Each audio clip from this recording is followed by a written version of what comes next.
Hello students, news today के इस नए सेशन में मैं सौरभ आप सभी का स्वागत करता हूं। आज हम 18 नवंबर को जो खबरें चर्चा में रही हैं उन पर हम विस्तार से चर्चा करेंगे।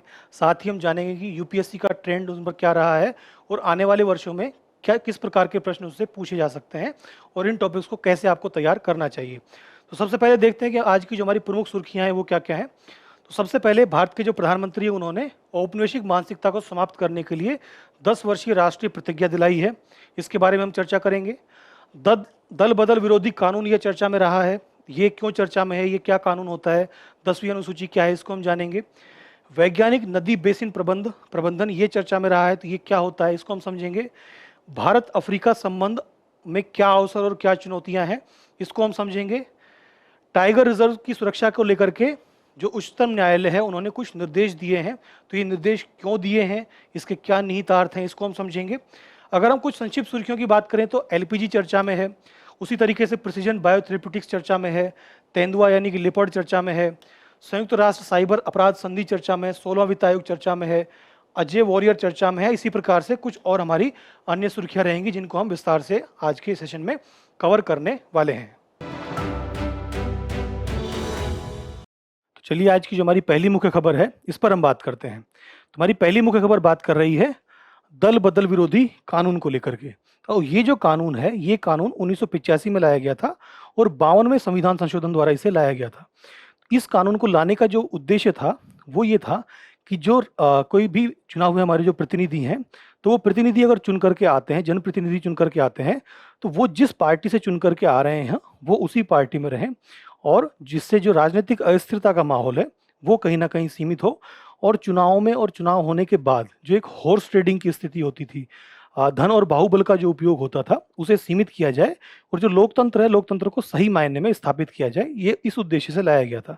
लेकिन लगातार लंबे समय से ये देखा गया है कि इसमें जो लोकसभा अध्यक्ष और जो विधानसभा अध्यक्ष को जो शक्तियां दी गई हैं, उन शक्तियों का वो उपयोग कहीं ना कहीं उनके ऊपर पक्षपातपूर्ण निर्णय लेने के आरोप उनके ऊपर लगते रहते हैं और वो अपना निर्णय लेने में कई बार बहुत ज़्यादा देरी करते हैं। इसी को लेकर के सुप्रीम कोर्ट ने कई बार जो है विधानसभा अध्यक्षों के निर्णयों को लेकर के कोई ना कोई टिप्पणी की है। तो उसी संदर्भ में हमारी आज की न्यूज़ भी है।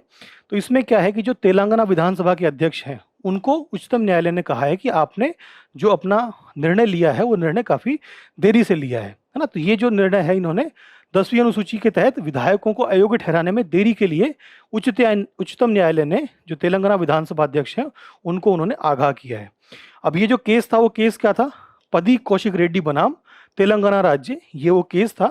इस मामले की सुनवाई करते समय सुप्रीम कोर्ट ने कहा है कि 10वीं अनुसूची के तहत जो उन्हें अधिकरण या ट्रिब्यूनल के रूप में जो उन्हें शक्तियां प्राप्त है विधानसभा अध्यक्ष को, वो कहीं से भी संवैधानिक उन्मुक्ति उन्हें प्राप्त नहीं है। अर्थात ऐसा नहीं है कि जो वो निर्णय लेते हैं उस निर्णय की न्यायिक समीक्षा नहीं की जा सकती या फिर उन्हें संविधान में ऐसी कोई असीमित शक्ति नहीं दी गई है। तो इसी को लेकर के सुप्रीम कोर्ट ने उनके ऊपर ये टिप्पणी की है। तो इसीलिए हमें 10वीं अनुसूची और दल बदल विरोधी कानून को अच्छे से तैयार करना चाहिए। अगर हम अपने एग्जाम पॉइंट ऑफ व्यू से देखो तो प्रीलिम्स में भी इस पर प्रश्न पूछे गए हैं, मुख्य परीक्षा में भी डायरेक्ट इस टॉपिक पर प्रश्न नहीं पूछा गया लेकिन पूछने की संभावनाएं हैं। तुम्हारा GS2 में जो हमारा राज्य व्यवस्था वाला टॉपिक है और उसमें भी विशेष रूप से जो निर्वाचन है, निर्वाचन से संबंधित मुद्दों पर ये हमारा जो न्यूज़ है वो कवर होती है। अब हम बात करते हैं दल बदल विरोधी कानून को लेके। तो जो दल बदल विरोधी कानून है ये कानून 1985 में 52वें संविधान संशोधन द्वारा लाया गया था, इस पर हमने बात कर ही ली थी। और इस कानून में ये किया गया था कि कुछ आधार और प्रक्रियाएं इसमें बताई गई थी जिसके तहत जो सांसद या विधायक हैं, सांसद किस में होंगे, संसद में है ना, और जो विधायक हैं विधायक किस में होंगे, जो विधानसभाएं उसमें है ना, विधानसभाओं में जो विधायक हैं उनकी सदस्यता में अयोग्य ठहराने के लिए कुछ यहाँ पर आधार और प्रक्रिया यहाँ पर निर्धारित की गई थी। तो जिन आधारों पर उनकी सदस्यता को समाप्त किया जा सकता है उसमें सबसे पहला जो आधार है वो ये है कि अगर कोई भी सदस्य स्वेच्छा से जिस मूल राजनीतिक दल को की सदस्यता को अगर वो त्याग देता है तो वो उसमें अयोग्य घोषित हो जाएगा। अर्थात जो उसकी योग्यता है, जो योग्यता उसे विधायक या सांसद बनाती है, उस योग्यता वो यहाँ पर उसके लिए अयोग्य हो जाएगा और उसकी सदस्यता यहाँ से समाप्त हो जाएगी। दूसरा क्या है कि यदि कोई सदस्य सदन में अपने राजनीतिक दल के निर्देशों, जो व्हीप होता है, व्हीप के खिलाफ जाकर के अगर वो मतदान करता है तब भी उसकी सदस्यता को यहाँ पर निरस्त किया जा सकता है, लेकिन बशर्ते अगर यहाँ पर जो राजनीतिक दल है वो अगर उसे माफ कर देता है ना, अगर वो संबंधित विधायक या सांसद को माफ कर देता है तो फिर उनकी सदस्यता निरस्त नहीं की जाएगी। ठीक है। अब मनोनीत सदस्य जो होते हैं, अब लोकसभा में तो मनोनीत सदस्यों की उन्हें तो समाप्त कर दिया गया है, लेकिन अभी भी राज्यसभा में हमारे मनोनीत सदस्य जो हैं वो मनोनीत होते हैं, और लगभग जो 12 मनोनीत सदस्य हैं उनको राष्ट्रपति द्वारा मनोनीत किया जाता है। तो उनके संदर्भ में भी यहाँ पर स्पष्ट किया गया है कि अगर सदस्य बनने के बाद वो संसद या विधानमंडल की पहली बैठक के 6 महीने पश्चात किसी राजनीतिक दल में शामिल होते हैं तो भी उन्हें अयोग्य घोषित किया जा सकता है। अर्थात वो जब मनोनीत हुए हैं उसके 6 महीने के भीतर भीतर वो किसी दूसरे राजनीतिक दल में वो शामिल हो सकते हैं, क्योंकि जो मनोनीत सदस्य होते हैं वो अक्सर किसी राजनीतिक दल के सदस्य वो नहीं होते हैं। तो वो अगर चाहें तो 6 महीने के अंदर अंदर वो शामिल हो सकते हैं जब उन्हें सदस्यता मिली है। सदस्यता के साथ में जो जिस पहली बैठक में उन्होंने भाग लिया है उसके 6 महीने बाद। और निर्दलीय जो सदस्य हैं उनके मामले में ये है कि निर्वाचन के बाद वो किसी राजनीतिक दल में शामिल होते हैं। जैसे जो निर्दलीय सदस्य हैं, अगर वो निर्वाचन के बाद किसी राजनीतिक दल में अगर वो शामिल होते हैं तब उन्हें उनकी योग्यता को निरस्त किया जा सकता है। लेकिन जो निर्दलीय सदस्य हैं, अगर वो बिना किसी दल के चुनाव लड़ करके आए हैं लेकिन उन्होंने शपथ नहीं ली है ना, जैसे अभी बिहार में चुनाव हुए हैं, तो बिहार में अभी तक वहाँ के जो चुने हुए प्रतिनिधि हैं वो चुने हुए प्रतिनिधि अभी विधायक नहीं बने हैं, क्योंकि वो सिर्फ चुन करके आए हैं लेकिन उन्होंने अभी तक विधानसभा की सदस्यता की जो शपथ है वो नहीं ली है। तो वो अगर शपथ इन्होंने नहीं ली है निर्दलीय सदस्यों ने, तब भी अगर वो किसी दूसरी राजनीतिक दल में शामिल होते हैं तब भी उनकी सदस्यता को निरस्त नहीं किया जाएगा। तो ये एक बहुत ही इंपॉर्टेंट पॉइंट है, इसको आप ध्यान रख सकते हैं। अब हम बात करते हैं कि किन आधारों पर उनकी सदस्यता को निरस्त नहीं किया जाएगा, अर्थात वो किन पर लागू नहीं होगी। तो अगर कोई भी राजनीतिक दल है उसके अगर 2/3 सदस्य है ना, कम से कम 2/3 सदस्य अगर निर्वाचित सदस्य जो हैं वो अगर किसी राजनीतिक दल के विलय के पक्ष में हो, अर्थात जैसे मान लीजिए कि जो ए पार्टी है, इस ए पार्टी के 10 सदस्य हैं और वो किसी बी पार्टी में शामिल होते हैं, तो इसके 2/3 सदस्य कितने हुए? लगभग 7 से अधिक जो हुए, है ना। अगर 7 से अधिक जो विधायक हैं वो अगर बी पार्टी में शामिल होने को राजी हो जाते हैं तब भी उनकी जो सदस्यता है वो निरस्त नहीं होगी, वो वहां पर दूसरे राजनीतिक दल में शामिल हो सकते हैं। तो ये यहाँ पर बताया गया है कि किन पर ये लागू नहीं होगी।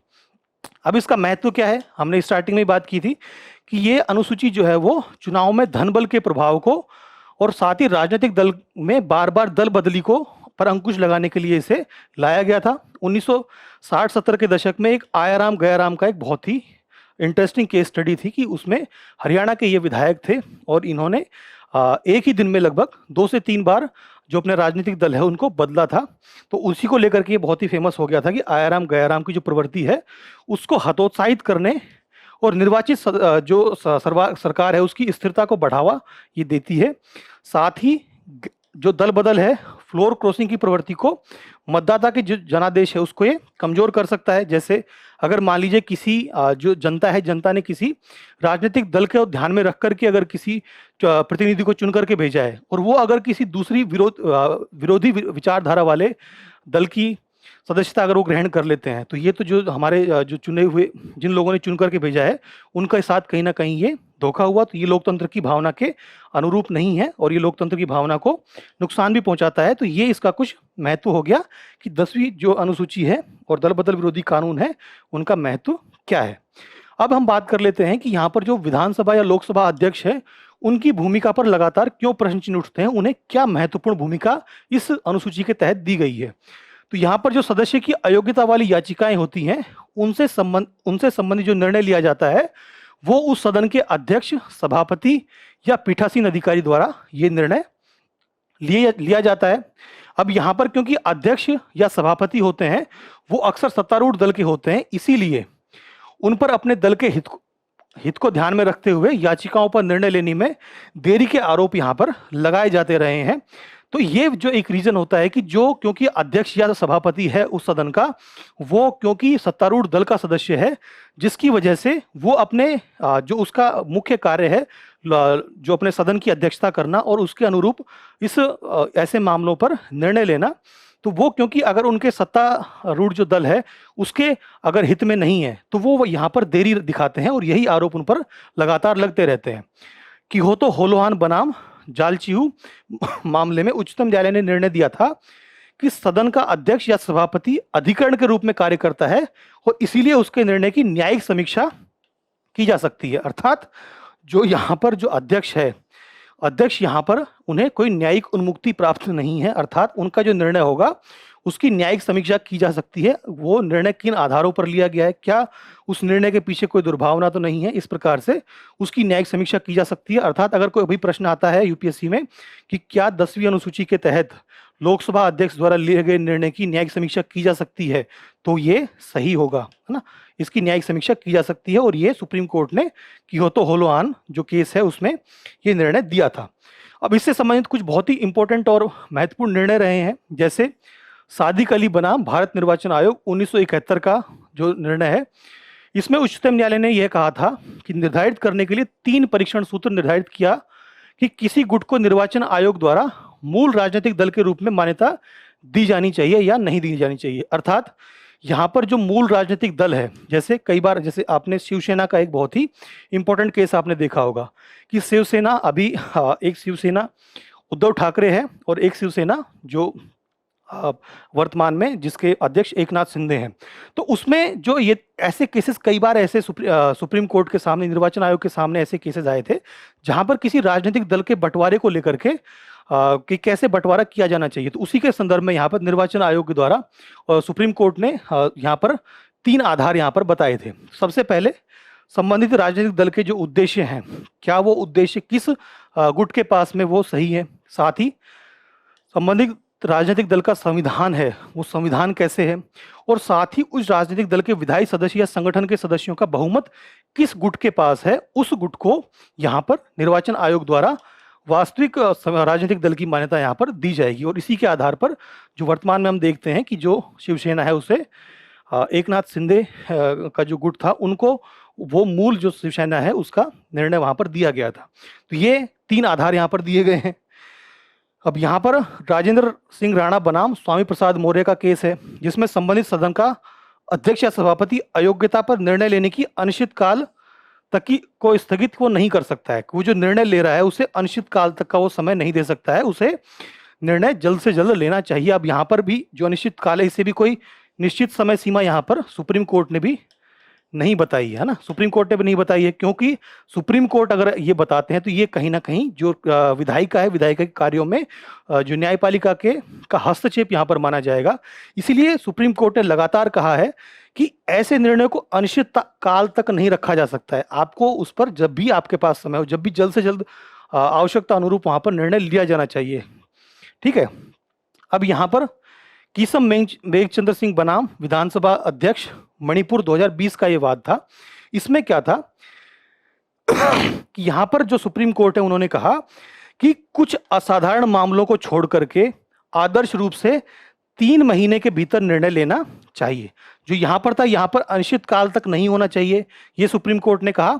और यहाँ पर सुप्रीम कोर्ट ने एक आदर्श रूप यहाँ पर बताया। ये भी कोई निश्चित समय सीमा नहीं है कि 3 महीने के अंदर ही निर्णय लेना अनिवार्य होगा। तो यहाँ पर उन्होंने एक आदर्श यहाँ पर समय दिया है। और जिस प्रकार से डेवलपमेंट चल रहे हैं तो आशा है, हो सकता है कि सुप्रीम कोर्ट या फिर जो हमारी विधायिका है वहां पर ही ऐसा कोई संशोधन किया जाए इस कानून में कि जो विधानसभा अध्यक्ष या लोकसभा अध्यक्ष हैं उनके ऊपर ये निश्चित समय में निर्णय लेने का एक कानून भी आ सकता है, और जिससे इस प्रकार के जो केसेस हैं या फिर ऐसे जो आरोप लगाए जाते हैं स्पीकर के ऊपर, वो कहीं ना कहीं उनका समाधान किया जा सकेगा। अब इस टॉपिक पर यूपीएससी द्वारा प्रश्न पूछे गए हैं। जैसे 2013 में जो प्रश्न पूछा गया है, ये प्रश्न तो काफी आसान प्रश्न है कि कौन सी एक अनुसूची दल बदल विरोध विषय जिसमें उपबंध है, तो किस अनुसूची में है, इसका आंसर आप कमेंट में बताइए। और जो सेकंड क्वेश्चन है ये 2022 में अभी रिसेंटली पूछा गया है, तो इस क्वेश्चन को आप ध्यानपूर्वक पढ़िए और इसमें 2 स्टेटमेंट यहाँ दिए गए हैं, इन दोनों को ध्यानपूर्वक पढ़ के आप इसका उत्तर दीजिए, है ना। अब जो दल बदल विरोधी कानून है इस पर डायरेक्ट यूपीएससी द्वारा प्रश्न नहीं पूछा गया है, लेकिन जो लोकसभा अध्यक्ष हैं, है ना, स्पीकर की निर्णय के ऊपर या स्पीकर की जो संवैधानिक भूमिका है उसके ऊपर यूपीएससी द्वारा प्रश्न पूछा गया है, तो उस प्रश्न को आप जरूर तैयार कीजिएगा। और उसमें विशेष रूप से जो ब्रिटेन की जो मॉडल है वहाँ पर once a speaker always a speaker है ना, वो वहाँ पर जो वहाँ पर सिद्धांत चलता है उस सिद्धांत से जोड़ करके भारत के लोकसभा अध्यक्ष पर प्रश्न पूछा गया है, तो उस प्रश्न को आप जरूर तैयार कीजिएगा। आने वाले समय में इस पर प्रश्न पूछने की संभावनाएं हैं।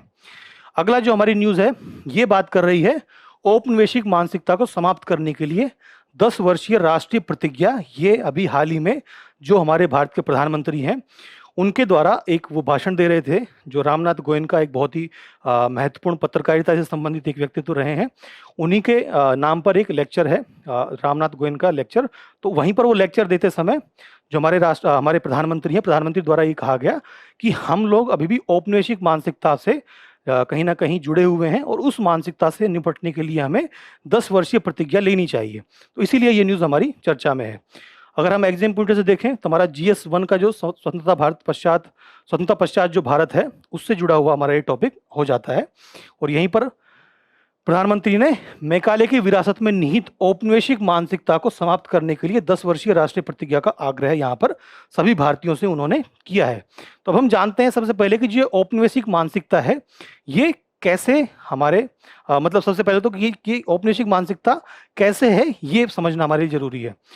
तो प्रधानमंत्री ने बताया है कि 1835 में जो ब्रिटिश सांसद थॉमस बेबिंगटन मैकाले ने भारत के सांस्कृतिक आधार को समाप्त करने के लिए एक बड़ा अभियान यहाँ पर इन्होंने शुरू किया था।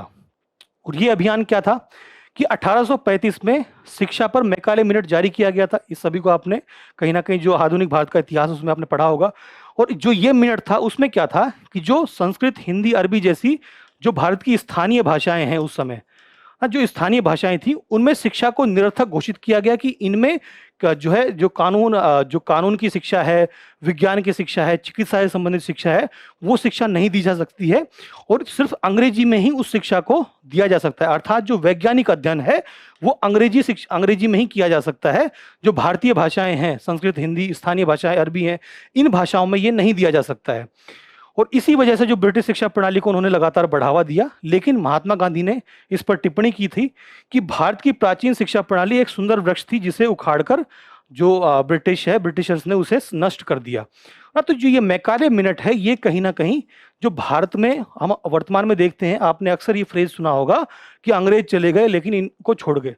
तो कहीं ना कहीं जो अंग्रेजों की जो मानसिकता है हम अभी भी उससे ग्रसित हैं। अंग्रेज जैसे सोचते थे कि हमारी जो भारतीय भाषाएं हैं वो सक्षम नहीं है वैज्ञानिक शिक्षा देने में, चिकित्सा से संबंधित शिक्षा देने में। तो अभी आप देखते भी होंगे कि जितने भी हायर एजुकेशन में हम देखते हैं, हायर एजुकेशन में सिर्फ अंग्रेजी में ही शिक्षा प्राप्त होती है। जैसे चिकित्सा के क्षेत्र में अब जाकर के पिछले कुछ वर्षों में हिंदी भाषा में भी शिक्षा दी जाने लगी है, लेकिन आज़ादी के लगभग 60-70 वर्ष बाद तक भी हिंदी में चिकित्सा में शिक्षा देने का ऐसा नहीं था। तो इसी प्रकार से इस प्रकार की जो मानसिकता है इसी को तोड़ने की बात यहाँ पर कही गई है।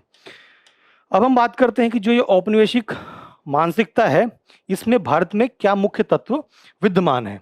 तो सबसे पहले तो वही कि जो भाषा है, अब भाषा अदालतों में भी देखते हैं, हम विश्वविद्यालयों में भी देखते हैं कि यहाँ पर भी अंग्रेजी की जो भाषा है उसका उपयोग आकांक्षी यानी कि आवश्यक माना जाता है। अर्थात ऐसा माना जाता है कि जो अदालतें हैं और विश्वविद्यालयों में हायर एजुकेशन जो है वो सिर्फ अंग्रेजी में ही दी जा सकती है।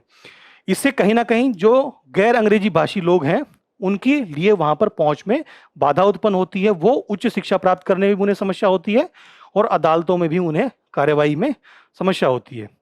साथ ही संस्कृति के स्तर पर देखें तो औपनिवेशिक शासन ने जो पश्चिमी सांस्कृतिक तत्व थे उनको भारत के ऊपर थोपा था, जिससे पश्चिमी वेशभूषा, पश्चिमी भोजन, पश्चिमी कला रूप, तौर तरीके और मूल्य भारतीय संस्कृति में शामिल हो गए। वो हमारे ऊपर थोपे गए थे, ना कि हमने खुद से उन्हें स्वीकार किया था। और ये तत्व कहीं ना कहीं जो भारतीय प्रणालियां हैं उनको हीन बताते हैं, उन्हें कमतर बताते हैं। तो ये जो सांस्कृतिक तत्व हैं कि जो पश्चिमी संस्कृति है वो भारतीय संस्कृति से बेहतर है, ऐसी मानसिकता भी कहीं ना कहीं औपनिवेशिक मानसिकता ही है। इसी प्रकार से कानून और संस्थाएं भी हम देखते हैं कि वो भी कानून जो है वो लगातार जो ब्रिटिश कानून थे वही बने हुए हैं। जैसे IPC, अब तो इसे बदल करके भारत न्याय संहिता कर दिया गया है, लेकिन लंबे समय तक ये भारतीय दंड संहिता IPC ये अंग्रेजों का बनाया हुआ ही कानून था। लगभग 1861 में इन्हें इसे बनाया गया था। ठीक है, तो 1861 में क्योंकि अंग्रेजों का शासन था और अंग्रेजों ने अपने अनुरूप इन्हें बनाया था, तो इसमें कहीं ना कहीं जो भारतीय थे, भारतीयों के खिलाफ भेदभाव की समस्या थी, तो इसमें कोई लगातार सुधार नहीं हो पाए। ये कहीं ना कहीं औपनिवेशिक मानसिकता का एक रूप था। सॉरी। वन कानून है, वन कानून 1925 में बने थे, है ना। इसी प्रकार से राजद्रोह कानून थे। तो ये जो कानून थे वो सभी औपनिवेशिक कानून थे और इसमें जो आपराधिक प्रक्रियाएं थी वो सुधार की बजाय नियंत्रण और दंड देने पर आधारित थी, है ना। उसमें सुधार की अपेक्षाएं कम थी, वो भारतीयों को नियंत्रित करने और उन्हें दंडित करने के लिए इनका मुख्य उद्देश्य था। तो कहीं ना कहीं ये भी जो भारतीय वर्तमान आवश्यकता है उसके अनुरूप नहीं है, ये औपनिवेशिक मानसिकता का ही एक स्वरूप हमें देखने को मिलता है। हम संस्थागत स्तर पर देखते हैं कि अभी भी जो हमारे उच्च अधिकारी हैं, जैसे हम कलेक्टर को देखते हैं, है ना, हम मजिस्ट्रेट को देखते हैं, हम देखते हैं वीआईपी कल्चर है। तो वीआईपी कल्चर ये क्या अंग्रेजों द्वारा विकसित किया गया था, ताकि जो भारतीय हैं और अंग्रेजों के बीच में एक खाई बनी रहे। कहीं अब जो भारतीय कभी भी आम भारतीय कभी भी अंग्रेजों के समरूप या फिर उनके समकक्ष नहीं आ जाए, इस प्रकार का उन्होंने लगातार सामाजिक विभाजन किया और वो वही विभाजन लगातार आजादी के बाद भी कंटिन्यू हुआ। इसी प्रकार से आर्थिक प्रणाली को भी हम देखें तो भारत में हमेशा आयातित आर्थिक मॉडल अपनाए गए और निजी पूंजी पर जोर देने से बड़ी संख्या में आबादी की निर्धनता में वृद्धि हुई। कि जो हमने आर्थिक मॉडल हैं ये भी हमारे आयातित मॉडल रहे हैं, हमने भारतीय अपेक्षाओं के अनुरूप या भारतीय आवश्यकताओं के अनुरूप अपने आर्थिक मॉडल डेवलप नहीं किए हैं। इसी प्रकार से ज्ञान प्रणालियों की बात करें तो भारतीय जो ज्ञान प्रणालियां हैं, जो भारतीय स्थानीय ज्ञान है, जो हमारा ट्रेडिशनल नॉलेज है, उसको अंग्रेजी शिक्षा से या अंग्रेजी ज्ञान से या पश्चिमी ज्ञान से उसे हमेशा कमतर माना जाता है। जैसे हमारी जो आयुर्वेदिक चिकित्सा है, आयुर्वेदिक चिकित्सा को जो एलोपैथी है, एलोपैथी से कमतर माना जाता है कि भाई आयुर्वेद से रोगों का जो निपटान होना संभव नहीं है, एलोपैथी से ही निपटान हो पाता है। जबकि जो आयुर्वेदिक चिकित्सा है वो रोग का जड़ से इलाज करती है, थोड़ा उसमें समय लगता है लेकिन वो रोग का जड़ से इलाज करती है। हमारे जो वेद हैं, हमारे जो प्राचीन साहित्य है, उसमें चिकित्सा की काफी लंबी पद्धति रही है, लेकिन उसको अंग्रेजों ने लगातार भारतीय ज्ञान प्रणालियों को कमतर बनाया और वही हमारी औपनिवेशिक मानसिकता में लगातार बना रहा।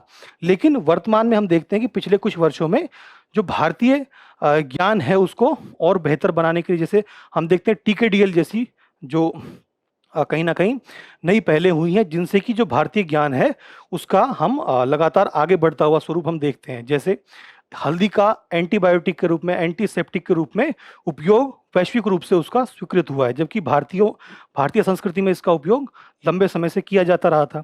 तो इस प्रकार की जो बातें हैं वो कहीं ना कहीं इस औपनिवेशिक मानसिकता को तोड़ने में हमारी हेल्प करेगी। अब यहाँ पर कुछ आगे की राह भी बताई गई है कि कॉग्निटिव डीकोलोनाइजेशन कैसे किया जा सकता है, उसके लिए क्या प्रयास किए जाने चाहिए, ये हम देखते हैं। तो सबसे पहले हमें नीतिगत स्तर पर उपाय करने होंगे। जैसे जो हमारी शिक्षा नीति है, शिक्षा नीति में भारतीय संस्कृति की जो वास्तविकता है वो बच्चों को बचपन से ही सिखाई जाए। तो इसमें भारतीय भाषाओं को बढ़ावा दिया जाए और जैसा कि हम जानते भी हैं कि जो शिक्षा है वो हमेशा मातृभाषा में अगर बचपन में दी जाए तो बच्चा उसे ज़्यादा बेहतर तरीके से उसे सीख पाता है। साथ ही देशज ज्ञान को, जो हमारा स्थानीय ज्ञान है, उसको बढ़ावा दिया जाए, उसकी प्रणालियों को पुनर्जीवित किया जाए। औपनिवेशिक युग के जो कानून हैं उनमें लगातार सुधार किया जाए। जैसे अभी हम देखते हैं कि बीएनएस तो हो गया है, लेकिन अभी भी जो हमारा राजद्रोह का कानून है ना, राजद्रोह का कानून है, ये भी अंग्रेजों का समय का बना हुआ है। हमने वन अधिकारों की तो बात की, है ना, वन अधिकारों की तो हमने बात कर ली है, लेकिन जो वनाधिकार हैं वो भी अभी वास्तविकता में हमारे जो आदिवासी समूह हैं उनको प्राप्त नहीं हुए, तो उनमें भी आवश्यक सुधार करने की आवश्यकता है। अब जैसे यहाँ पर कुछ उदाहरण भी बताए गए हैं कि अभी तक क्या क्या प्रयास किया गया है। जैसे औपनिवेशिक शासक के प्रतीक राजपथ का नाम बदल करके वर्तमान में उसे कर्तव्य पथ कर दिया गया है ना, जो अधिकार की बजाय कर्तव्य पर बल देता है।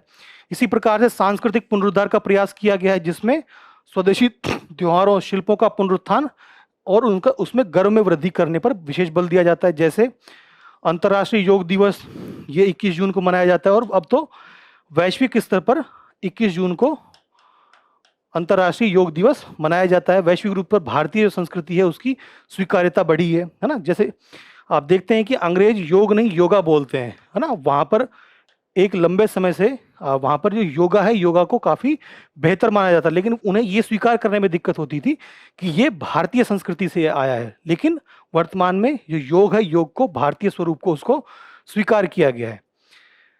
साथ ही जो भारत का संसद भवन है, उसमें संसद भवन में सेंगोल को भारत की लोकतांत्रिक और ऐतिहासिक विरासत का प्रतीक माना गया है। जो ये सेंगोल है, ये चोल शासकों द्वारा ये लाया गया था। और ये सेंगोल कैसा दिखता है, आपने अगर पुराने जो हमारी नई संसद भवन का जब उद्घाटन हुआ था, तो भारतीय प्रधानमंत्री द्वारा हाथ में लेकर के संसद भवन के जब उसमें प्रवेश किया गया था, तो इसको हाथ में लिया गया था। और ये कहीं ना कहीं इसको, ये हमारी प्राचीन जो हमारे शासन व्यवस्था रही है, उसका ये महत्वपूर्ण अंग ये रहा है।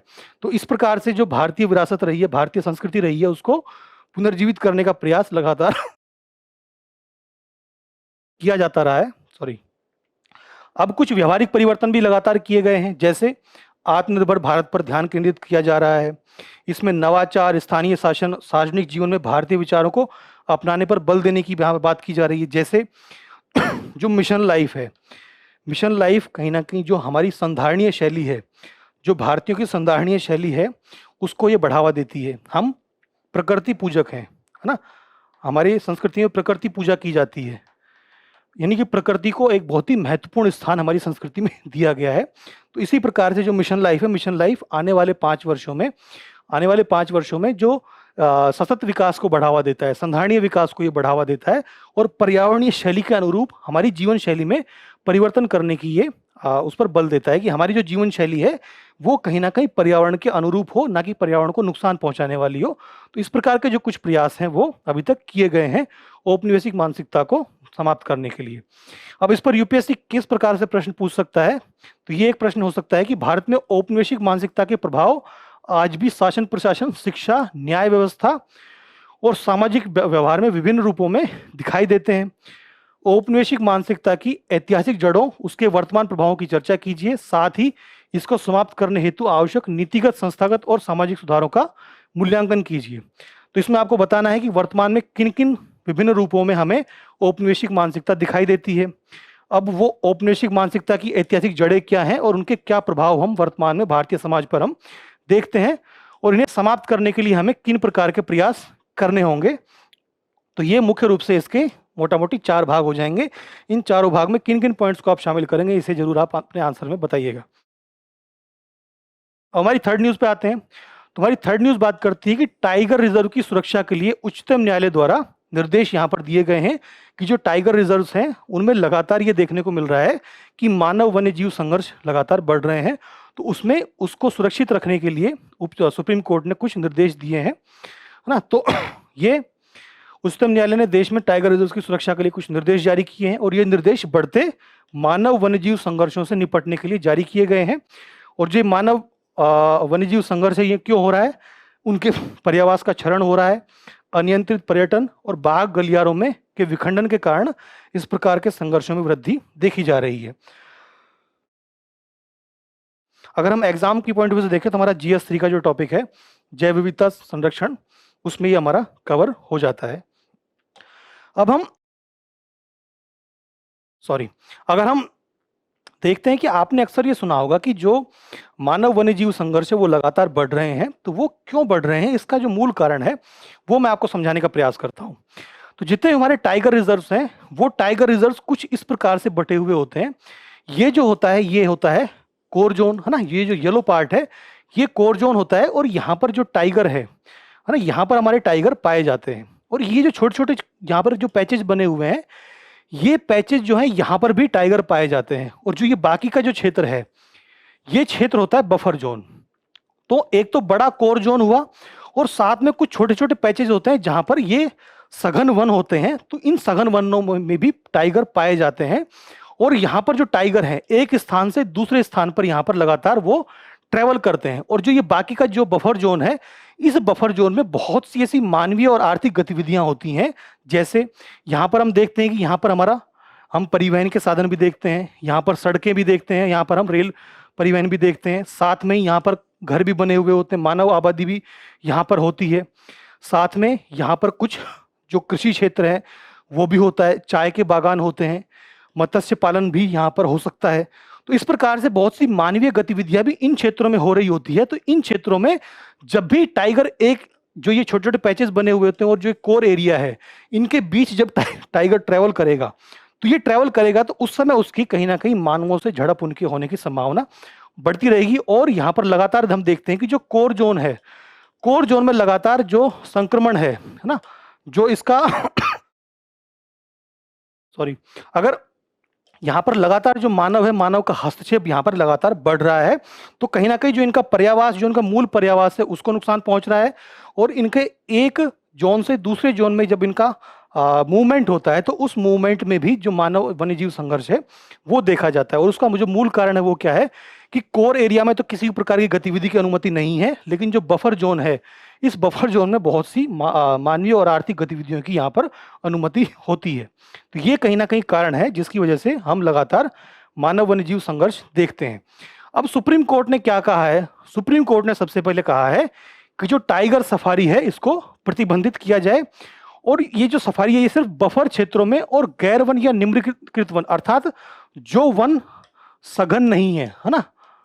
जो उतने सघन वन नहीं है, सिर्फ उन्हीं क्षेत्रों में जो सफारी है उसकी अनुमति हो। जो टाइगर का कोर एरिया है उसमें इसकी अनुमति नहीं हो, कोर क्षेत्रों में इसकी अनुमति नहीं होगी।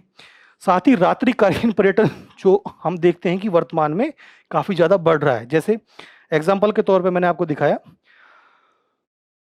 अभी जो रूरल टूरिज्म है वो लगातार बढ़ रहा है। तो जो ये बफर क्षेत्र है, इन बफर क्षेत्र में जो मानव रहते हैं, जो मानव आबादी है, इन लोगों ने क्या किया है कि इन लोगों ने रात्रिकालीन पर्यटन अर्थात पर्यटकों को रात में रखने की व्यवस्था इन्होंने करना शुरू किया है, जिसकी वजह से यहाँ पर रात्रि काल में जो कहीं ना कहीं कोई गतिविधि नहीं होनी चाहिए और जानवर आपस में एक से दूसरे क्षेत्र में आसानी से मूवमेंट कर पाए, वो भी इससे बाधित हो रहा है। तो सुप्रीम कोर्ट ने इसको भी पूर्णतः प्रतिबंधित करने की यहाँ पर बात कही है कि जो रात्रिकालीन पर्यटन है इसको भी पूर्णतः प्रतिबंधित किया जाए बाघ पर्यावासों में। साथ ही यहाँ पर जो निषिद्ध गतिविधियां हैं उनको भी यहाँ पर उन्होंने कहा है कि जो बफर या सीमावर्ती क्षेत्र है उनमें इन गतिविधियों को पूर्णतः निषिद्ध किया जाए, जैसे वाणिज्यिक खनन, प्रदूषणकारी उद्योग, जल विद्युत परियोजनाएं, विदेशी प्रजातियों का प्रवेश, कम ऊंचाई पर उड़ने वाले विमान, व्यावसायिक रूप से जो लकड़ियां हैं उनको काटना। तो ये सारी जो गतिविधियां हैं इनको पूर्णतः निषिद्ध किया जाए। साथ ही पारिस्थितिक रूप से जो संवेदनशील क्षेत्र हैं, इस क्षेत्र में भी जो इस क्षेत्र को भी स्पष्ट किया जाए और यहाँ पर इस क्षेत्र को 2018 के दिशा निर्देशों के अनुसार इन्हें अधिसूचित करना होगा, जिससे कि यहाँ पर जो गतिविधियां हैं, जितनी भी आर्थिक गतिविधियां हो रही हैं, इनको भी यहाँ पर सीमित किया जा सके इन नियमों के तहत। तो ये सुप्रीम कोर्ट ने कहा है। साथ ही सुप्रीम कोर्ट ने कहा है कि जो बाघ संरक्षण योजनाएं हैं उन्हें राज्यों की राज्य समय सीमा के भीतर ही इन्हें अपनी जो टाइगर कंजर्वेशन जो प्रोजेक्ट्स हैं उनको इन्हें तैयार करना होगा और उन्हें जो भी आवश्यक संशोधन है वो इन्हें 6 महीने के भीतर ही इन्हें एक निर्धारित समय सीमा के भीतर ही इन्हें करने होंगे। और उसके लिए इन्होंने कहा है कि जो कोर और बफर जोन है उसे 6 महीने के भीतर ही इन्हें अधिसूचित करना होगा। तो यहाँ पर इन्होंने समय सीमा भी दे दी है। प्राकृतिक आपदा का दर्जा देने की बात कही है कि जो मानव और वन्यजीव संघर्ष है इसको प्राकृतिक आपदा का दर्जा इन्हें दिया जाए, ताकि यहाँ पर त्वरित राहत सुनिश्चित की जा सके। क्योंकि जब ये प्राकृतिक आपदा होगी तो आपदा में क्योंकि जो सरकारी तंत्र है वो ज्यादा बेहतर और ज्यादा जल्दी काम करता है, तो यहाँ पर त्वरित सहायता कहीं ना कहीं पहुंचाई जा सकेगी। और यहाँ पर क्षतिपूर्ति की बात की गई है। अगर मानव वन्यजीव संघर्ष के कारण अगर किसी व्यक्ति की मृत्यु होती है तो उसे उसके परिजनों को 10 लाख रुपए की एक समान अनुग्रह राशि उन्हें प्रदान की जानी चाहिए। सॉरी। साथ ही मानव वन्यजीव संघर्ष को मिटिगेट करने के लिए अर्थात उसका शमन करने के लिए दिशा निर्देश बनाने हैं और इसका जो दिया गया है कार्य वो एनटीसीए को दिया गया है। एनटीसीए अर्थात राष्ट्रीय बाघ संरक्षण प्राधिकरण, उसे ये कार्य दिया गया है कि 6 महीने के भीतर एक मसौदा तैयार किया जाए और उसको सभी राज्यों द्वारा कहीं ना कहीं क्रियान्वित किया जाए, जिससे कि मानव वन्यजीव संघर्ष है इसको जो है दूर किया जा सके, इसकी संख्या में कमी लाई जा सके। तो ये कुछ दिशा निर्देश थे जो सुप्रीम कोर्ट ने दिए हैं अपने निर्णय में। अब हम बात करते हैं कि जो टाइगर रिजर्व है, टाइगर रिजर्व क्या होता है। तो जो टाइगर रिजर्व है उसकी परिभाषा की अगर हम बात करें तो ये बाघों के दीर्घकालीन संरक्षण के लिए ये प्रोजेक्ट टाइगर के तहत 1973 में इन्हें संरक्षित क्षेत्र के रूप में इन्हें परिभाषित किया गया था और इसमें निम्नलिखित शामिल होते हैं। तो एक इसमें कोर जोन होता है और एक बफर जोन होता है, हमने स्टार्टिंग में इमेज के माध्यम से देखा था। तो जो कोर जोन होता है वहां पर किसी भी प्रकार का गतिविधि या कोई भी पर्यटन या वाणिज्यिक गतिविधि यहाँ पर मान्य नहीं होती है। वहीं जो बफर जोन होता है यहाँ पर विनियमित पर्यावरणीय विकास यहाँ पर किया जा सकता है, कुछ सीमित यहाँ पर पर्यटन किया जा सकता है, कुछ सीमित यहाँ पर आर्थिक गतिविधियां यहाँ पर की जा सकती हैं। इनकी घोषणा कौन करता है कि कौन सा टाइगर रिजर्व होगा? तो इसे एनटीसीए द्वारा अनुमोदित किया जाता है और उसकी जो राज्य सरकार है उनके समक्ष इन स्थलों का प्रस्ताव दिया जाता है और फिर राज्य सरकारें हैं वो यहाँ पर निर्णय लेती हैं। और एनटीसीए है जो वो वाइल्ड लाइफ कंजर्वेशन एक्ट के तहत 1972 के तहत ये एक वैधानिक निकाय है और भारत में अभी कुल 58 टाइगर रिजर्व्स हैं, है ना। जो 58 टाइगर रिजर्व्स कौन कौन से हैं? तो ये कुछ टाइगर रिजर्व्स हैं ये भारत में, जैसे राजाजी, कॉर्बेट, सरिस्का, रणथंभौर, है ना। इस प्रकार से कुल हमारे ये सारे के सारे टाइगर रिजर्व्स हैं। तो ये हमारी जो न्यूज़ थी इसको हमने कवर कर लिया कि टाइगर रिजर्व्स को लेकर के सुप्रीम कोर्ट ने क्या कहा है। अब हमारी फोर्थ न्यूज़ पर हम आते हैं जो बात करती है भारत अफ्रीका संबंधों में अवसर और चुनौतियों को लेकर के। तो ये क्यों चर्चा में है? तो यहाँ पर एक बहुत ही महत्वपूर्ण बात यहाँ पर निकल के आई है कि जो भारत अफ्रीका मंच शिखर सम्मेलन है इसका पिछले 10 वर्षों से कोई भी आयोजन नहीं हुआ है। जो पिछला सम्मेलन हुआ था वो 2015 में हुआ था और 2015 के बाद से अब तक कोई भी यहाँ पर शिखर सम्मेलन आयोजित नहीं हुआ है। और यहाँ पर लंबे समय तक अगर जो भारत अफ्रीका मंच शिखर सम्मेलन है इसका आयोजित नहीं होना कहीं ना कहीं भारत अफ्रीका संबंधों में अवसरों और चुनौतियों पर पुनर्विचार करने की आवश्यकता को ये रेखांकित करता है। अभी तक कुल 3 भारत अफ्रीका मंच शिखर सम्मेलन हुए हैं, 2018, 2011 और 2015 में, है ना। और जो लास्ट हुआ था वो 2015 में हुआ था और इन सम्मेलनों में हमेशा विकास में सहयोग को बढ़ावा देने के लिए यहाँ पर चर्चाएं हुई थी। तो अगर हम एग्जाम पॉइंट ऑफ व्यू से देखें तो एग्जाम पॉइंट ऑफ व्यू से GS2 में जो हमारा अंतर्राष्ट्रीय संबंध है और उसमें विशेष रूप से जो द्विपक्षीय संबंध और जो क्षेत्रीय समूह है उसमें ये टॉपिक हमारा कवर हो जाता है। अब क्योंकि जो अफ्रीका है, अफ्रीका भारत के लिए बहुत ही महत्वपूर्ण है। एक तो अफ्रीका जितने भी जो अफ्रीका की जो देश हैं वो सभी के सभी कहीं ना कहीं भारत में उनका एक सकारात्मक रुख रहता है। तो भारत की जो अवसर हैं अवसर काफ़ी ज़्यादा हैं क्योंकि अफ्रीका में आर्थिक अवसर काफ़ी ज़्यादा हैं। साथ ही अफ्रीका का विकास करके भारत जो ग्लोबल साउथ का एक लीडर है वो भी कहीं ना कहीं भारत की स्थिति को और बेहतर बनाता है। साथ ही जो वैश्विक संस्थाएं हैं जैसे UN है, UNSC है, UNSC में स्थायी सदस्यता को लेकर के अफ्रीका का सहयोग हमें जरूर चाहिए होगा। तो इस प्रकार से भारत के लिए जो अफ्रीका है उसका काफ़ी महत्व बना हुआ है। तो यहाँ पर अगर हम संबंधों में अवसर की बात करें तो सबसे पहले हम व्यापार के संदर्भ में अगर हम देखें तो अफ्रीकी महाद्वीपीय मुक्त व्यापार क्षेत्र जो है वो एक एकल बाजार का निर्माण करता है, अर्थात यहाँ पर पूरा जो अफ्रीका है वो एक बाजार के रूप में है और ये भारतीय निवेशकों को अफ्रीका के विशाल बाजार में व्यापक रूप से यहाँ पर अवसर प्रदान कर सकता है। ये भी जानकारी बहुत इंपॉर्टेंट है कि भारत अफ्रीका का तीसरा सबसे बड़ा व्यापारिक साझेदार है और अफ्रीका के 2 सबसे बड़े व्यापारिक साझेदार जो दूसरे हैं वो यूरोपीय संघ और चीन है, अर्थात भारत के पास में भी काफ़ी ज़्यादा संभावनाएं हैं।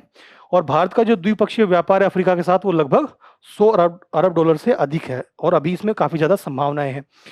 साथ ही अफ्रीका के नेतृत्व में विकास भी यहाँ पर हम लगातार देख रहे हैं कि पिछले 1 दशक में अफ्रीका विश्व के सबसे तीव्र आर्थिक समृद्धि वाले क्षेत्रों में से एक रहा है क्योंकि अफ्रीका में जो संसाधन है ना, जो प्राकृतिक संसाधन है वो काफ़ी ज़्यादा विद्यमान है और चीन वहाँ पर लगातार अपना हस्तक्षेप वहाँ पर लगातार बढ़ा रहा है।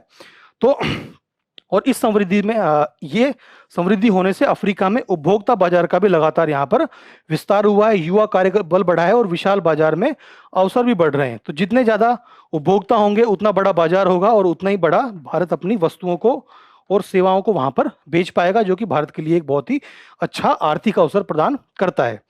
इसके अलावा हम और देखें तो भारत की जो सॉफ्ट डिप्लोमेसी है उसके लिए भी ये बहुत महत्वपूर्ण है। शिक्षा के क्षेत्र में, स्वास्थ्य देखभाल क्षेत्र में, जैसे हम यहाँ पर हमने अभी जो वैक्सीन है, वैक्सीन मैत्री के रूप में हमने देखा था कि जो कोविड वैक्सीन थी वो हमने अफ्रीकी देशों को वहाँ पर फ्री में अवेलेबल कराई थी। तो शिक्षा और स्वास्थ्य देखभाल से में भी जो हमारा द्विपक्षीय सहयोग है वो काफ़ी बेहतर हो सकता है और यहाँ पर अफ्रीका में मानव संसाधन विकास में इससे मदद मिल सकती है। हम देखते हैं कि बहुत सारे अफ्रीकी देशों के जो नागरिक हैं वो भारत के अलग अलग विश्वविद्यालयों में अध्ययन प्राप्त कर रहे हैं। एग्जाम्पल के तौर पे अफ्रीका में आईआईटी के कैंपस की स्थापना की गई है। साथ ही भारतीय तकनीकी और आर्थिक सहयोग जो कार्यक्रम है, इस कार्यक्रम के तहत जो अफ्रीका के अधिकारी हैं, है ना, अफ्रीका के अलग अलग देशों के जो अधिकारी हैं उनको भारत के द्वारा यहाँ पर ट्रेनिंग प्रदान की जाती है, जिससे कि वो अपने देश में जाकर के पॉलिसीज का बेहतर निर्माण कर पाएं और बेहतर उनका क्रियान्वयन कर पाएं। साथ ही पैन अफ्रीकी ई नेटवर्क ये भी संचालित भारत के द्वारा किया जा रहा है, जिससे कि पूरे अफ्रीका का एक ई नेटवर्क यहाँ पर विकसित किया जा रहा है। वैश्विक संस्थाओं में अफ्रीकी प्रतिनिधित्व बढ़ाने का समर्थन भी भारत लगातार करता है। साथ ही जो अफ्रीकी देश हैं वो भी भारत का स्थायी सदस्यता को लेकर के काफी ज्यादा समर्थन करते हैं। तो यहाँ पर भारत वैश्विक संस्थाओं में अफ्रीकी देशों का प्रतिनिधित्व देने या उसे बढ़ाने का हमेशा समर्थन करता रहा है। जैसे अगर हम यूएनएससी को देखें तो यूएनएससी में कोई भी अफ्रीकी देश स्थायी सदस्य नहीं है, है ना। एशिया के देश हैं, यूरोप के देश हैं, उत्तरी अमेरिका का देश है, लेकिन दक्षिण अमेरिका और अफ्रीका का कोई भी देश उस स्थायी सदस्यता में नहीं है। तो कहीं ना कहीं एक दो बड़े महाद्वीपों का वहां पर प्रतिनिधित्व भी नहीं है। तो इस प्रकार से भारत भी चाहता है कि जो वैश्विक संस्थाएं वहां पर अफ्रीकी देशों का प्रतिनिधित्व को लगातार वहां पर बढ़ाया जाए।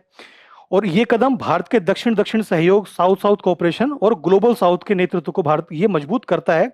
जैसे एग्जाम्पल के तौर पर हम देखें तो G20 में अफ्रीकी संघ को स्थायी सदस्यता भारत ने यहाँ पर दिलाई थी, है ना। G20 भारत में ही हुआ था, 2023 में भारत में ही ये हुआ था। तो उस समय अफ्रीकी संघ को भारत ने सदस्यता दिलाई थी, जिससे कि वैश्विक जो समूह है उनमें अफ्रीकी देशों की जो प्रतिनिधित्व है वो उन्हें मिल पाए।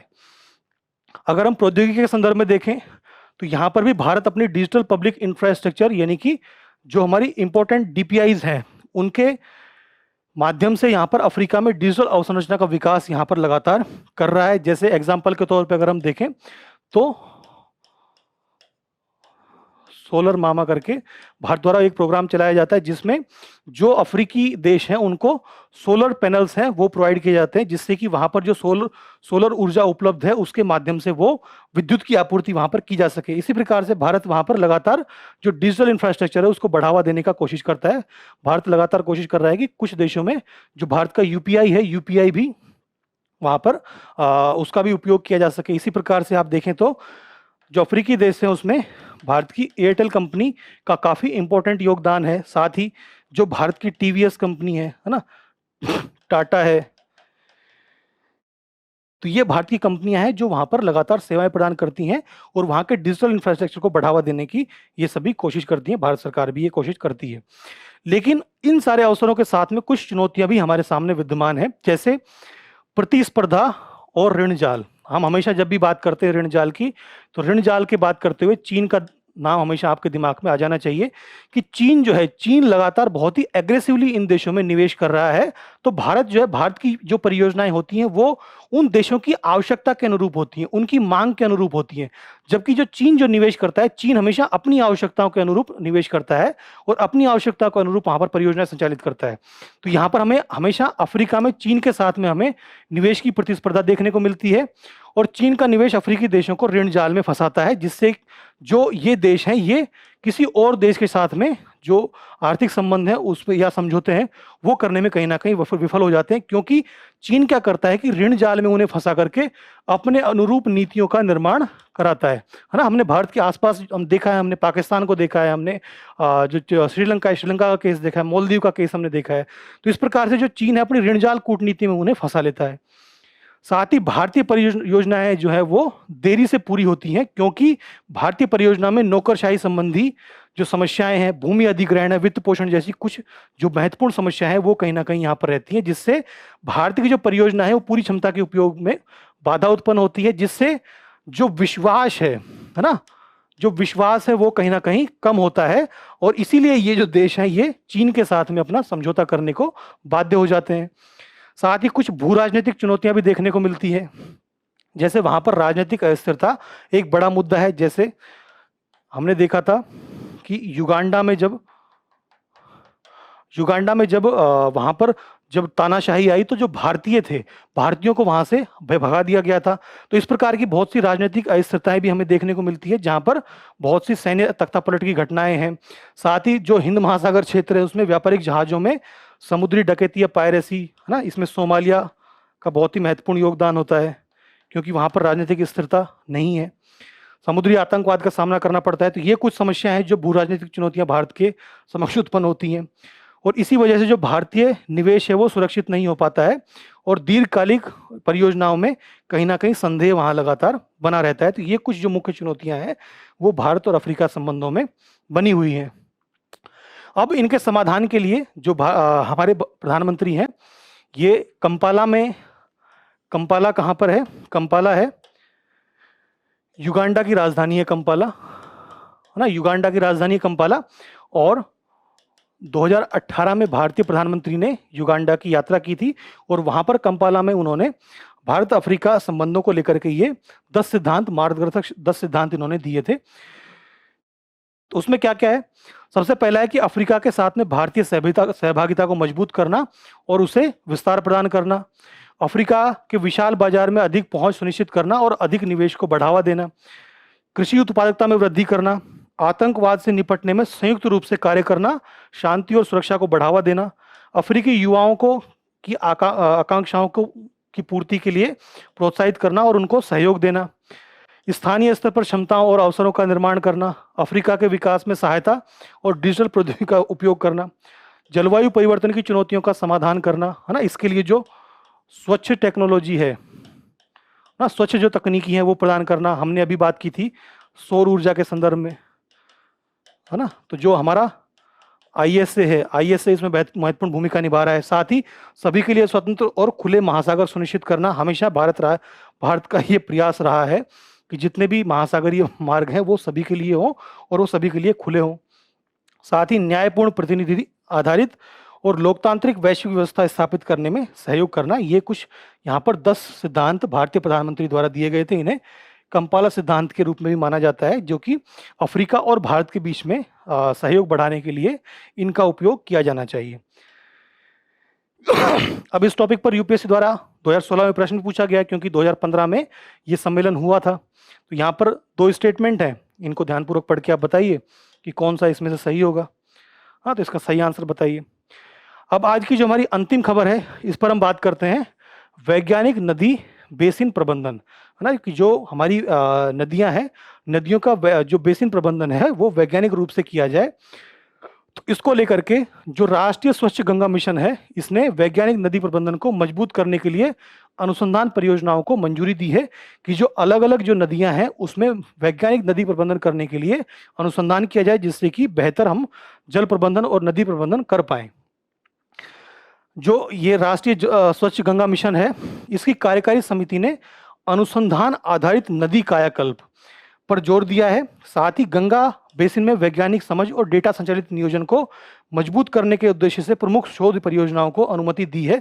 अर्थात ये जो हमारा NMCG जो मिशन है वो कोशिश कर रहा है कि अनुसंधान आधारित जो है नदियों का कायाकल्प किया जाए। जो हम देखते हैं कि नदियों में हम बहुत सारी समस्याएं देखते हैं, जैसे नदी मार्ग का परिवर्तन, नदियों में प्रदूषण की एक समस्या बनी हुई है। तो ये जो मुख्य चुनौतियां बनी हुई है, इनका समाधान करने के लिए अनुसंधान आधारित नदी कायाकल्प किया जाए। एग्जाम पॉइंट ऑफ व्यू से अगर हम देखें तो हमारा जो GS 1 और 3 में जो प्राकृतिक संसाधन है उसमें जल संरक्षण के टॉपिक के अंतर्गत ये हमारी न्यूज कवर हो जाएगी। अब हम बात करते हैं कि जो ये परियोजनाएं हैं, इन परियोजना में क्या क्या विषय यहाँ पर शामिल होंगे, कौन कौन से अनुसंधान विषय यहाँ पर किए जाएंगे। सबसे पहले जो प्रमुख Himalaya Ganga head stream glacier हैं उनकी निगरानी करना, अर्थात जहाँ से हमारी गंगा नदी आती है ना, गंगा जो अलग अलग हिमालय नदियाँ आती हैं वो किसी न किसी ग्लेशियर से आती है, तो उन ग्लेशियर्स की यहाँ पर निगरानी करना। साथ ही गंगा के डिजिटल ट्विन का विकास करना। डिजिटल ट्विन का मतलब क्या हुआ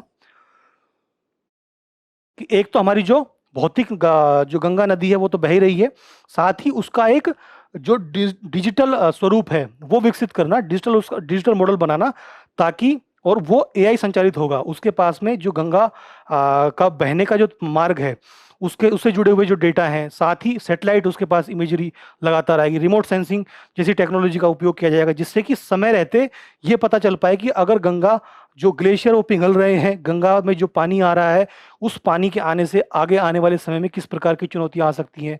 क्या यहाँ पर आने वाले समय में गंगा अपना जो मार्ग है वो परिवर्तित कर सकती है, या जो तटीय क्षेत्र है उसमें किस प्रकार की चुनौतियां आ सकती हैं।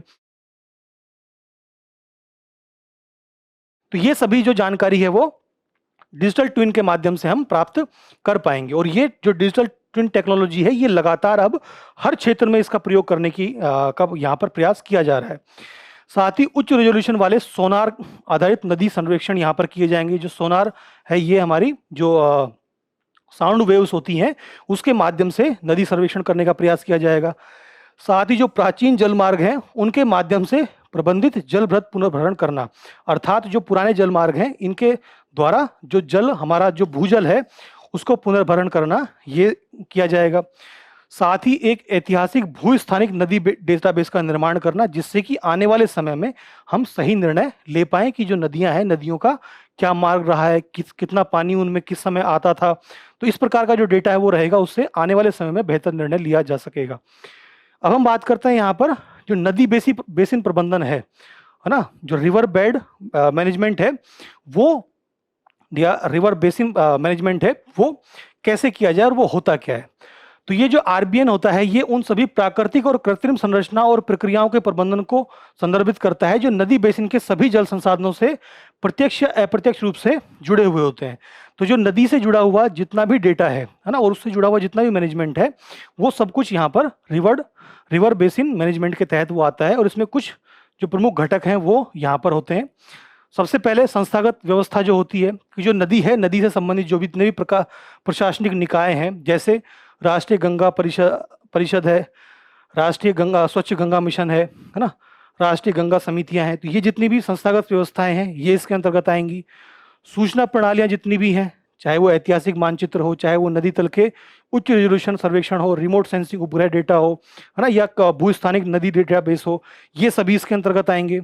यहाँ पर उदाहरण के तौर पर यहाँ बताया भी गया है कि एक भूस्थानिक नदी डेटाबेस का यहाँ पर निर्माण यहाँ पर एनएमसीजी द्वारा किया जाएगा, जो कि गंगा नदी के जो भूस्थानिक डेटा है उसको, उसके डेटाबेस का यहाँ पर निर्माण ये करेगा। तो ये इसमें आ जाएगा, है ना। साथ ही यहाँ पर बेसिन व्यापी नीतियां भी यहाँ पर आती हैं, जिसमें संरक्षित क्षेत्रों की पहचान करना, भविष्य की जल आपूर्ति और मांग का आकलन करना, उपयुक्त जल संरक्षण और पुनर्भरण उपाय लागू करना, ये भी इसमें शामिल होंगे। जितने भी हितधारक हैं, प्राथमिक, द्वितीयक और तृतीयक हितधारकों को सक्रिय करना, जिनमें राष्ट्रीय एजेंसियां, स्थानीय सरकारें, नागरिक समाज संगठन और शेष सभी निजी क्षेत्र यहाँ पर शामिल होते हैं, है ना। प्राथमिक, द्वितीयक, तृतीयक का मतलब क्या हुआ? प्राथमिक रूप से जो वहाँ पर स्थानीय लोग हैं, है ना, द्वितीयक रूप से जो राज्य सरकारें हैं, है ना, तृतीयक रूप से जो केंद्र सरकारें हैं, और जो निजी क्षेत्र है वो यहाँ पर, उन सभी को यहाँ पर एक साथ लेकर के चलना। साथ ही प्रदर्शन संकेतक भी यहाँ पर देखे जाएंगे कि जल गुणवत्ता, प्रदूषण का स्तर, पारिस्थितिकी खतरों का मानचित्रण, वित्तीय स्थिरता, संस्थागत क्षमता, इन सभी का विश्लेषण करना और इनका निगरानी नेटवर्क स्थापित करना, ये इसका उद्देश्य है। और यहीं पर जो डिजिटल ट्विन है उसका उपयोग यहाँ पर किया जाएगा। ठीक है, तो ये जो कुछ ना कुछ, ये सारे के सारे इसके इंपॉर्टेंट जो घटक थे हमारे रिवर बेसिन मैनेजमेंट के, वो थे। अब हम बात करते हैं कि जो जल और नदी बेसिन का प्रबंधन है, उसके जो कार्य हैं वो कार्य क्या होते हैं।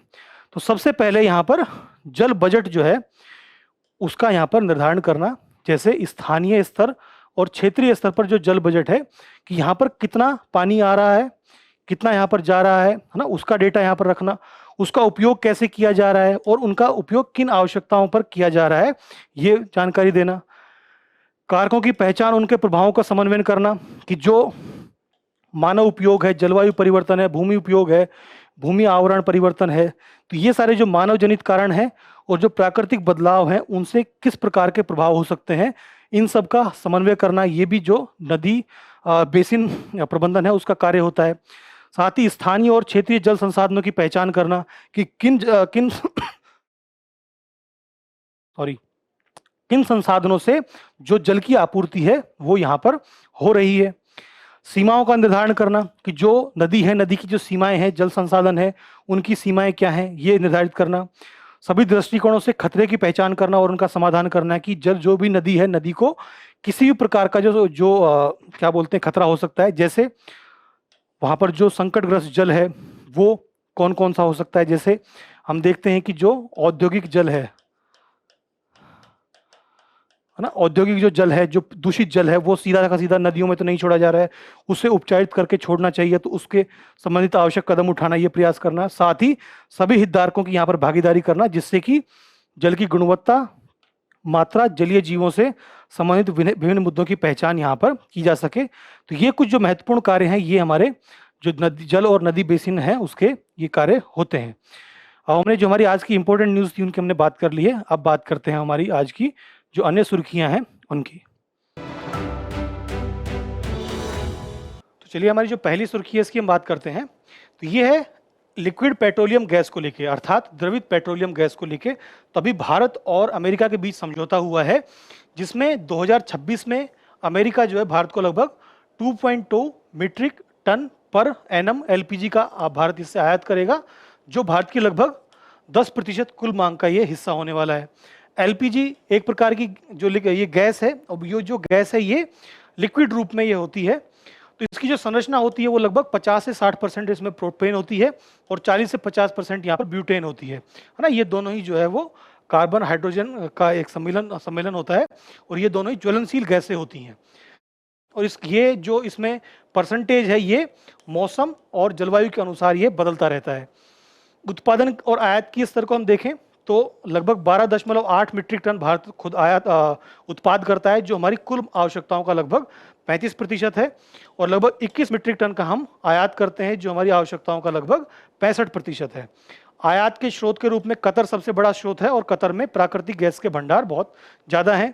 इसके बाद में यूएई, कुवैत और सऊदी अरब का स्थान आता है। और हम भारत में जो लिक्विड पेट्रोलियम गैस है उसका जो मुख्य उपयोग है वो घरेलू गैस के रूप में या घरेलू उपभोग के रूप में उसका उपयोग किया जाता है। घरेलू जो हमारी गैस होती है वो एलपीजी गैस ही होती है ना। ये एक प्रकार की गंधहीन गैस होती है, लेकिन इसमें कुछ ऐसे जो एलिमेंट्स हैं वो ऐड किए जाते हैं जिससे कि इसमें एक स्मेल आ जाए, जिससे कि अगर गैस लीक होती है तो उसकी जानकारी हमें चल पाती है। अगली जो न्यूज़ है हमारी, ये न्यूज़ है प्रिसीजन बायोथेरेप्यूटिक्स को लेकर के ना। तो जो ये प्रिसीजन बायोथेरेप्यूटिक्स है, ये कहीं ना कहीं जो सटीक जैव चिकित्सा है, इसे और ज़्यादा जो हमारी चिकित्सा है, चिकित्सा को और पर्सनलाइज करने की तरफ ये एक और बेहतर कदम है। और ये जो बात है, ये जो डीपीटी है हमारी, डीपीटी ने प्रिसीजन बायोथेरेप्यूटिक्स को बायो ई3 नीति के तहत जो 6 फोकस क्षेत्र हैं उनमें से एक महत्वपूर्ण क्षेत्र इसे माना है ना। जो हमने अभी कुछ दिन पहले बायो ई3 के बारे में बात की थी है, तो बायो ई3 में ई3 क्या है इसको आप कमेंट करके बताइएगा। तो जो प्रिसीजन बायोथेरेप्यूटिक्स है ये क्या होती है, ये जो जैविक अभिकारक हैं, वो चाहे हमारे प्रोटीन हो, कोशिकाएं हो या जीन थेरेपी हो, उनका ये लक्षित उपयोग करती है, जिससे किसी व्यक्ति के आनुवांशिक प्रोफाइल, परिवेश और जीवन शैली के अनुरूप उसे बनाया जा सकता है। अर्थात जो चिकित्सा है, चिकित्सा मानव के आनुवांशिक प्रोफाइल के अनुरूप होगी, उसके परिवेश के अनुरूप होगी और उसके जीवन शैली के अनुरूप होगी, जिससे कि उसका बेहतर इलाज और उसका जो रोग है, रोगों का बेहतर निदान किया जा सके। इसमें कौन कौन सी प्रौद्योगिकियों का उपयोग किया जाएगा, तो इसमें gene editing, mRNA platform, monoclonal antibody और पर्सनलाइज कोशिका आधारित थेरेपी इसमें शामिल होगी। इसका जो लाभ है वो क्या होगा कि दुर्लभ आनुवांशिक जो विकार हैं और ऑटो इम्यून रोग हैं उनमें लक्षित हस्तक्षेप के माध्यम से प्रभावकारिता में सुधार किया जा सकेगा और जो इसके प्रतिकूल प्रभाव है उनको कम किया जा सकेगा।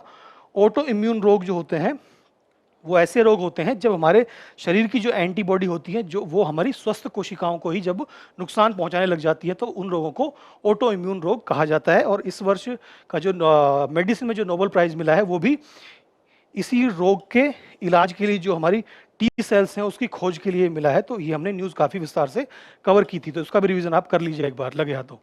और हमारी जो अगली न्यूज़ है ये बात करती है तेंदुए को लेके। तो तेंदुए को अभी हमने बात की थी जो बाघ के संदर्भ में, टाइगर रिजर्व के बारे में, कि वहाँ पर मानव वन्यजीव संघर्ष काफ़ी बढ़ रहा है। तो उसी संदर्भ में मानव तेंदुआ संघर्ष भी काफ़ी ज़्यादा बढ़ रहा है। और इसी के संदर्भ में जो हमारा पर्यावरण, वन और जलवायु परिवर्तन मंत्रालय है, उन्होंने महाराष्ट्र में तेंदुआ जन नियंत्रण कार्यक्रम को मंजूरी प्रदान कर दी है और ये इस तरह का भारत में पहला कार्यक्रम है। अब हम तेंदुए की बात करें तो तेंदुए का पर्यावास भारत, नेपाल, भूटान, पाकिस्तान जैसे कुछ हिस्सों में है जहां पर मैंग्रोव वन या रेगिस्तान इसमें शामिल नहीं है। ये अर्थात ये सिर्फ जो सघन वन के क्षेत्र है वहीं ये पाया जाता है। इसका आकार, ये पैंथेरा वर्ग की बड़ी बिल्लियां हैं उनमें सबसे छोटा इनका आकार होता है। पैंथेरा वर्ग की जो अलग अलग है, हमारा बाघ है, स्नो लेपर्ड है, शेर है, तो ये सब वर्ग जो है उसमें ये आता है।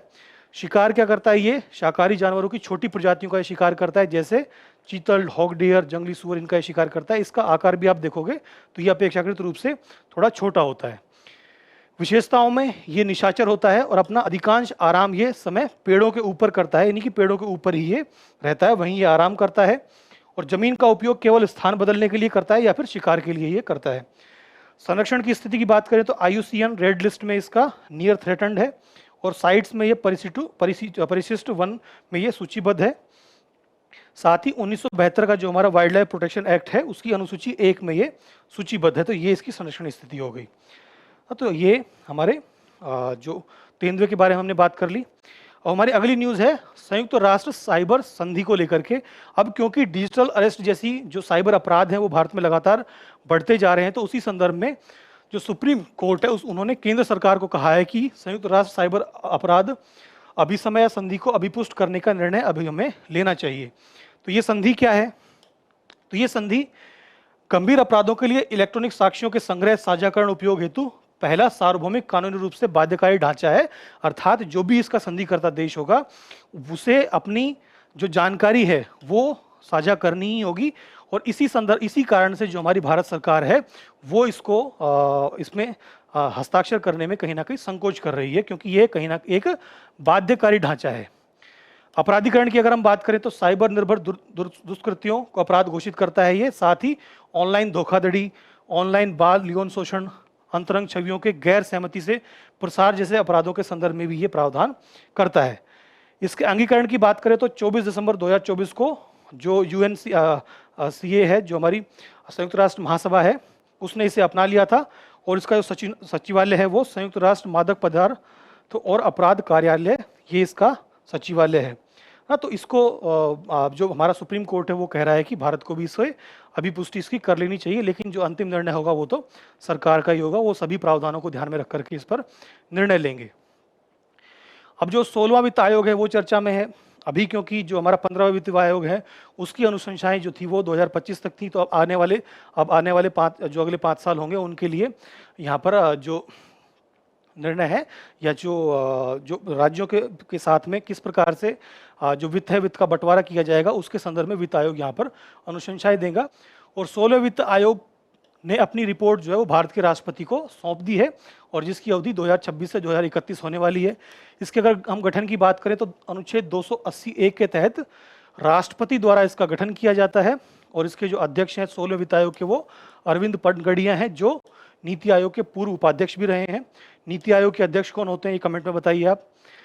विचारार्थ विषय इसमें कौन कौन से थे? तो सबसे पहले करों के शुद्ध आगमों, आय का संघ और राज्यों के बीच में वितरण करना तथा राज्यों के बीच ऐसे आगमों का आवंटन करना। अर्थात सबसे पहले तो राज्य और केंद्र है उनके बीच में आवंटन करना, फिर जो राज्य हैं आपस में उन राज्यों के बीच में आवंटन करना, ये इसका प्रमुख कार्य था। दूसरा था संविधान के अनुच्छेद 275 के तहत सहायता अनुदान और राज्य के राजस्व को शासित करने वाले सिद्धांत ये देना यहाँ पर इसका मुख्य विचारार्थ विषय थे।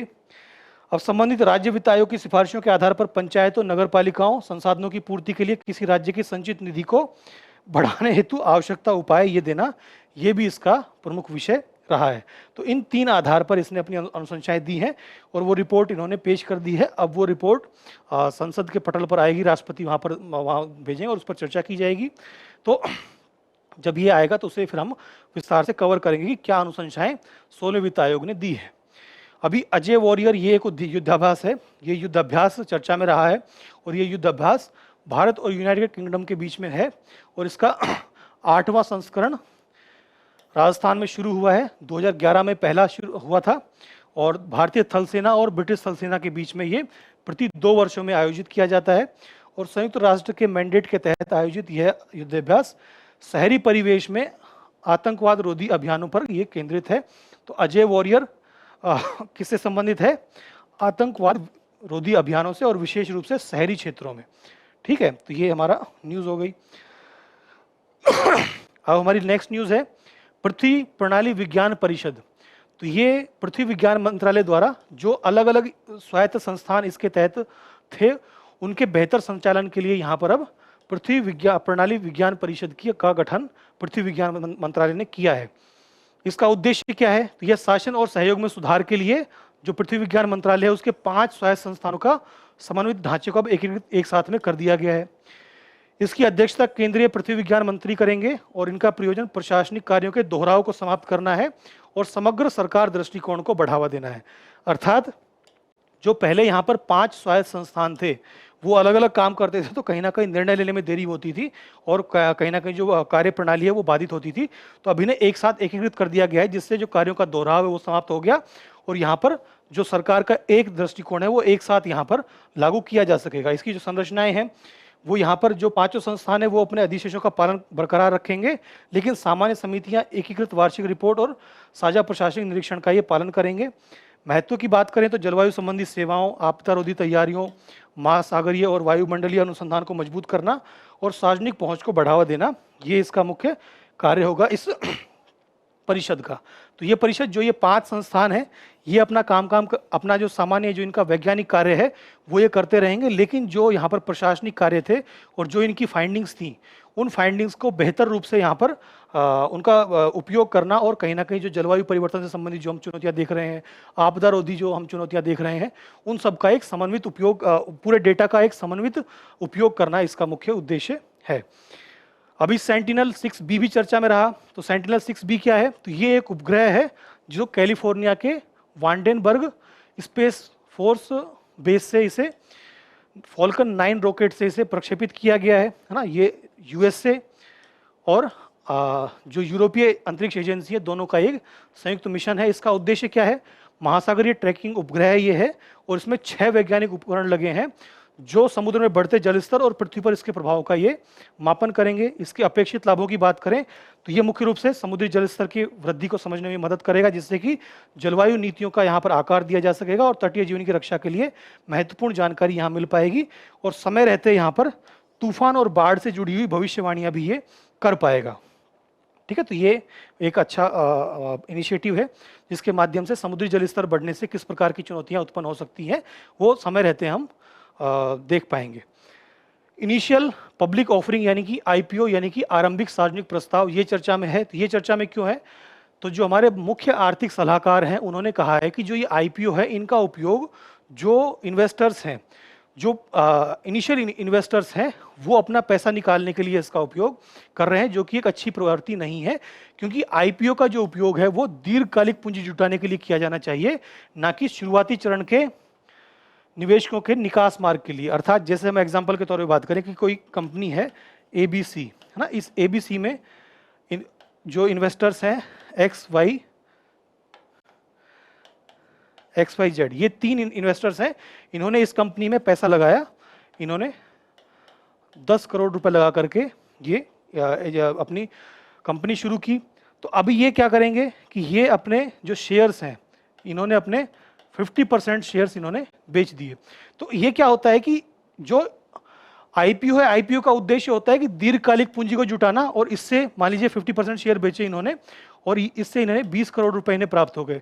तो इन 20 करोड़ रुपए का उपयोग किया जाना चाहिए इस कंपनी को बढ़ावा देने के लिए और आगे इसे और बेहतर करने के लिए। जबकि वर्तमान में क्या देखने को मिल रहा है कि इन्होंने ये 20 करोड़ रुपए निकाले और ये गायब हो गए और जो कंपनी है कंपनी घाटे में चली गई और जो शेयर धारक थे उनको नुकसान हो गया। ये अक्सर हम लगातार देख रहे हैं, बहुत सारे जो आईपीओज आ रहे हैं उसमें इस तरह का प्रवृत्ति देखने को मिल रही है। तो इसी को लेकर के यहाँ पर जो हमारे मुख्य आर्थिक सलाहकार है उन्होंने चिंता व्यक्त की है। आईपीओ होता क्या है? आईपीओ जैसे आप जानते भी होंगे कि प्राथमिक बाजार में निजी कंपनियों की प्रतिभूतियों को पहली बार जब जनता के समक्ष लाया जाता है तो उन्हें आईपीओ कहा जाता है, और ये निजी तौर पर संचालित कंपनी को सार्वजनिक कंपनी में बदल देता है। अर्थात अगर मान लीजिए यहाँ पर अगर कोई प्राइवेट कंपनी है उसको ये पब्लिक कंपनी में चेंज कर देता है। पूंजी का ये महत्वपूर्ण स्रोत है क्योंकि ये दीर्घ और अनिश्चितकालीन परिपक्वता वाली पूंजी का सबसे बड़ा स्रोत ये होता है। आईपीओ के प्रकार की बात करें तो ये 2 प्रकार का होता है, एक तो फिक्स्ड प्राइस इश्यू और book fielding issue. Fixed price issue जैसे मान लीजिए कि 100 रुपए की एक यूनिट होगी। तो ये एक फिक्स प्राइस यूनिट हो गया और एक यहाँ पर मूल्य निश्चित नहीं होगा, जबकि एक प्राइस बैंड दे दिया जाएगा कि 100 से 200 रुपए के बीच में कितना भी ये हो सकता है। वो डिपेंड करता है कि कितने लोगों ने उसका आईपीओ बुक किया है और उसके आधार पर ही फिर उसकी जो प्राइस है वो खुलती है। तो ये कुछ जो है इंपॉर्टेंट जानकारी हमने देख ली इनिशियल पब्लिक ऑफरिंग को लेकर के। और हमारी अगली न्यूज़ है leadership group for industry transition, अर्थात लीड इट। तो जो लीड इट है, ये इसके केंद्रीय जो पर्यावरण मंत्री हैं हमारे भूपेंद्र यादव, उन्होंने ब्राजील के बेले में अभी जो COP 30 हो रहा है उसमें लीड इट उद्योग के नेताओं को इन्होंने गोलमेज सम्मेलन में संबोधित किया है। तो लीड इट या leadership group for industry transition ये क्या है? तो ये 2019 में शुरू हुआ था। भारत और स्वीडन ने संयुक्त राष्ट्र जलवायु कार्यवाही शिखर सम्मेलन में इसी की शुरुआत की थी और जो हमारा वर्ल्ड इकोनॉमिक फोरम है उसके द्वारा इसे समर्थन प्राप्त है। इसका उद्देश्य है 2050 तक भारी उद्योगों से नेट जीरो उत्सर्जन के लक्ष्य को हासिल करना और इस तरह का जो लक्ष्य निर्धारित करने वाली यह पहली वैश्विक उच्च स्तरीय पहल थी। इसका जो कार्य है वो क्या है? सार्वजनिक और निजी भागीदारी को बढ़ावा देना, संसाधनों को जुटाना और ज्ञान का साझाकरण करना, जिससे कि न्याय संगत एवं समान उद्योग संक्रमण को प्रेरणा मिल सके। लीड इट 2.0 जो है वो 2024 और 2026 के लिए है और ये COP 28 में वार्षिक लीड इट शिखर सम्मेलनों में अपनाया गया था। और जो इसके सदस्य देशों की बात करें तो इसमें 18 देश सदस्य हैं और 27 कंपनियां इसकी सदस्य हैं। इनका उद्देश्य क्या है? 2050 तक नेट जीरो उत्सर्जन का लक्ष्य हासिल करना। तो ये लीड इट हो गया। अब हम हमारी जो सभी जानकारी थी, हमारी पूरी जो न्यूज़ थी, उनको हमने कवर कर लिया है। अब आज के न्यूज़ पर बेस्ड कुछ क्वेश्चंस को हम देखते हैं। तो पहला जो क्वेश्चन है वो 16वें वित्त आयोग के संदर्भ में है, उससे जुड़े हुए 4 स्टेटमेंट यहाँ दिए गए हैं। तो इन 4 स्टेटमेंट को पढ़िए और क्या इसमें सही होगा वो बताइए।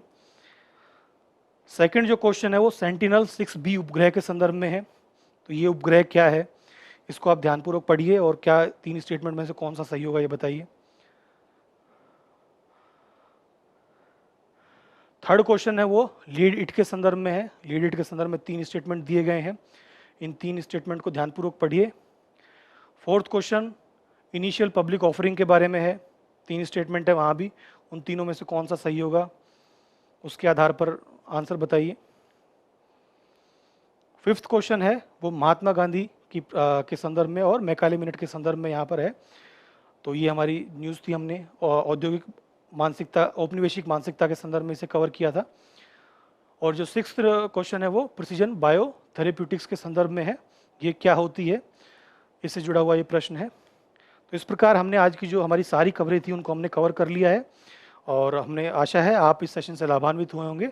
आपके अगर न्यूज़ टुडे को लेकर कुछ सुझाव हैं तो वो भी आप हम दे सकते हैं, हम उन्हें लागू करने की और उन्हें अपनाने का प्रयास करेंगे। और हमसे जुड़ने के लिए आपका बहुत बहुत धन्यवाद।